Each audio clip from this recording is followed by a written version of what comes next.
ہمیں کہا کہ ملیں گے تمہیں، لیکن وَإِذَا خَاطَبَهُمُ الْجَاهِلُونَ قَالُوا سَلَامًا، جب ایسے لوگ مل جائیں تو ٹھہر کے ان سے بحث نہیں کرنی بلکہ جاہلوں کو سلام کر کے نکل جانا۔ امام شافعی رحمۃ اللہ نے فرمایا کرتے تھے علمی بحث ہوئی ہے، اب ہمارے ہاں تو خیر وہ ماحول ہی نہیں رہا، لوگ اپنی رائے ہی کو سمجھ کہتے ہیں اور مستند ہے میرا فرمایا ہوا ہے، کسی کی بڑی دلائل کے ساتھ بھی بات ہو تو کوئی سننے کو تیار ہے، حالانکہ اگر عقیدہ درست ہو تو کسی کی علمی بات سننے میں کوئی حرج نہیں ہوتا، لیکن ہمارے میں اتنی گنجائش نہیں ہوتی۔ امام شافعی فرمایا کرتے تھے ڈھیر سارے لوگوں سے زندگی میں علمی بات چیت ہوئی، لیکن جب علماء سے میری بحث ہوئی ہے نہ کبھی وہ جیت گئے کبھی میں نہیں گیا، لیکن فرماتے تھے جب بھی جاہلوں سے بحث ہوئی ہے نہ جاہل ہی جیتے ہیں ہمیشہ، میں ان سے جیت سکا وہی جیتے ہیں، اس لیے کہ ان سے کیسے جیتے ہیں؟ جیتیں گے اس سے جسے دلیل کی اہمیت کا پتہ ہوگا، جسے بات کی سند تک آگاہی ہوگی، جو شعور کی آنکھیں رکھتا ہوگا تو تلخی آ جاتی ہے۔ ہم پتہ کیا کرتے ہیں؟ ہم کہتے ہیں جناب مولانا دکھ ہی پڑے ہیں، کیسے ایسے کیسے محبت ہے، کیسے پیار ہے، دکھ ہی پڑے ہیں۔ تو میرے بھائی دکھ ایک آدھا ہوتا ہے، زیادہ نہیں ہوتا، بس ہم اس طرح کرتے ہیں کہ 99 سکھوں پر غور نہیں کرتے۔ وہ جو ایک آدھ تکلیف ہوتی ہے نا، یعنی ایک بندہ کہتا ہے میرے پاس پیسے نہیں ہیں، میرے پاس اللہ آپ کو خوش رکھے، رات میں تقریر کر رہا تھا ایک جگہ پہ تو وہ اچانک سے ہل گیا، تو وہ بعد میں پتا چلا کہ زلزلہ آ رہا، اب تو نانا ہلانا ہے، آپ بیٹھ جائیں مہربانی فرمائیں، اللہ تعالیٰ آپ کو جزائے خیر دے، تشریف رکھے۔ تو میں اس وقت بھی سوچ رہا تھا شاید کوئی آیا ہے، تو وہ بعد میں پتا چلا کہ کوئی نہیں آیا، زلزلہ آیا ہے، آپ مہربانی کریں بیٹھ جائیں، اللہ تعالیٰ آپ کو جزائے خیر دے۔ تو ایک باتیں آپ توجہ فرمائیں گے، انسان کے پاس ایک پیسے نہیں ہیں، اولاد بھی ہے، صحت بھی ہے، دوست بھی اچھے ہیں، اللہ تعالیٰ نے سجدے کی توفیق بھی دے رکھی ہے، مسجد کی حاضری بھی نصیب ہوتی ہے،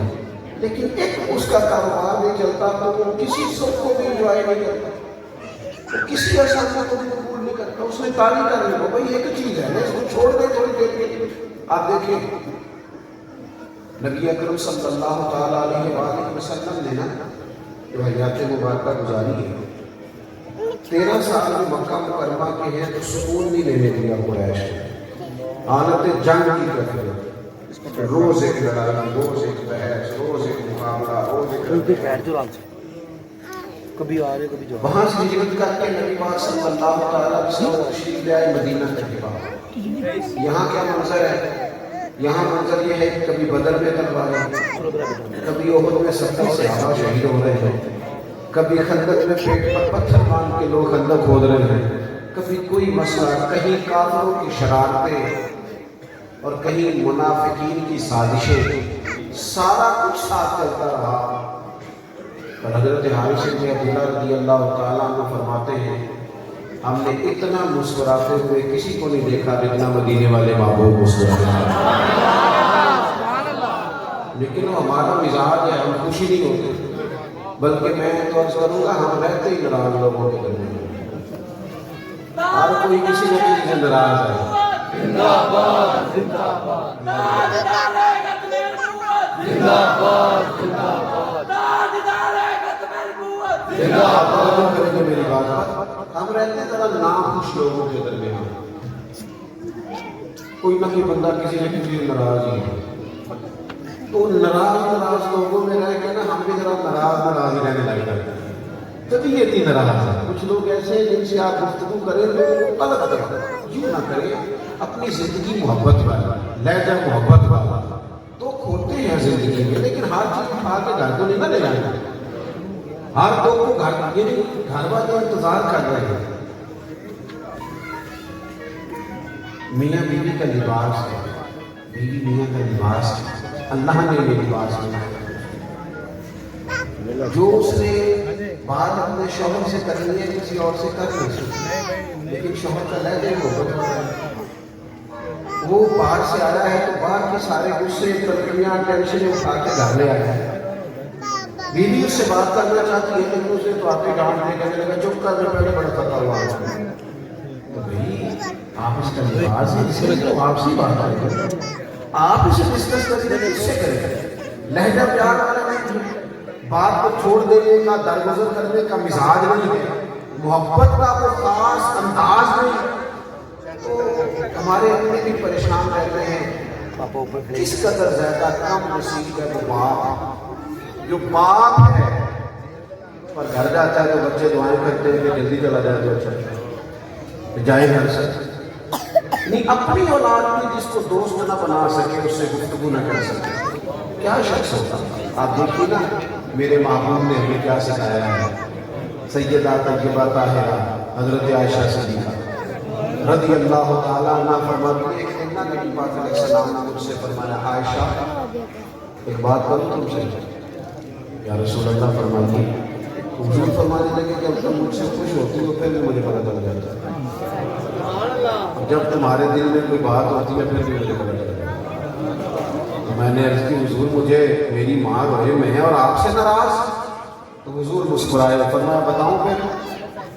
آپ کی توجہ ہے میری بات پر؟ فرمایا بتاؤں یا رسول اللہ فرمائیے۔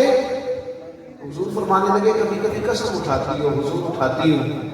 فرمایا جب راضی ہوتی ہو نا تو کہتی ہو مجھے رب محمد کی قسم، اور جب تمہارے دل میں کوئی بات ہوتی ہے تو کہتی ہو مجھے حضرت ابراہیم کے رب کی قسم، پھر سیدنا ابراہیم خلیل کا نام لیتی ہو؟ تو حضرت عائشہ صدیقہ کہتی ہے لوگوں میں تمہیں بتا نہیں سکتی یہ بات سن کے میرا حال کیا ہے۔ یا رسول اللہ آپ یہاں تک خیال چلو پاپا فرمائیں، نہیں آنا حضور یہاں تک آپ پیٹ پانی کرتے ہیں کوئی بول کیا رہا ہے، کیا سوچ رہا ہے، اس کے لفظوں میں کیا بات چھلک رہی ہے، یہاں تک خیال کرتے ہیں۔ حضرت عائشہ صدیقہ کہنے لگی حضور میرے ماں باپ قربان ہو جائیں، میرے لبوں سے آپ کا نام ہی جاتا ہے، میرے دل میں آپ ہر وقت موجود رہے۔ میرے عزیز تھوڑا سا نا انداز پیار والا، تھوڑا لہجہ پیار والا، تھوڑا زندگی میں خوبصورتی، تھوڑا کچھ بھی نہیں ہوتا، کچھ بھی نہیں ہوتا۔ آپ اپنے ملازم سے کہتے ہیں ادھر آ گئی لہجہ اپنی تنخواہ دے پیسے دیکھیے اس میں جی صاحب جی ٹھیک ختم ہو گیا بات۔ لیکن اگر آپ اس کے قریب گئے نا اسے جا کے کہا یار تیرے خرچے تو پورے نہیں کر سکتا پر یہ جو میں نے طے کیا تھا میں تجھے دیتا ہوں، کوئی اور بات بھی ہوئی تو مجھے بتانا، بات ایک ہی ہے